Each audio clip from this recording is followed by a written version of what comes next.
Alors, quand est-ce que ça peut être construit? Alors, j'ai poussé un peu le vice assez loin pour savoir quand est-ce que ça peut être construit. C'est vrai que la plupart des choses intéressantes dans les précisions, c'est Kéops. Le côté de Kéops, c'est 230-34, c'est le côté. Est-ce que ce chiffre-là peut être parlant? Et je sais que la Terre, par exemple, bien, on a ce qu'on appelle les précisions des équinoxes, elle est jamais à la même degré, hein, puisque la Terre, elle est en oblique, elle est jamais Mhm. dans le même degré. Et elle varie entre 22 et 24 degrés de mémoire. Et j'ai demandé à ChatGPT de me calculer à quel moment la Terre avait cet angle de 23,034 degrés. Mhm. Donc ChatGPT m'a répondu 1000 ans ou 45 000 ans.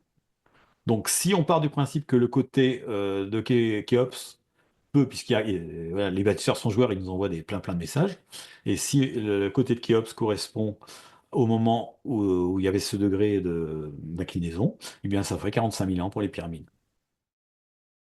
Ah au fait, j'ai demandé à un logiciel d'astronomie l'obliquité de l'écliptique il y a 45 000 ans. Résultat, 24,25 degrés.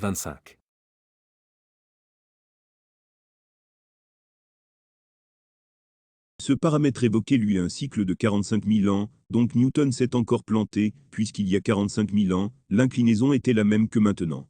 Tu ne vérifies rien. De toute façon, le chiffre à Newton est faux.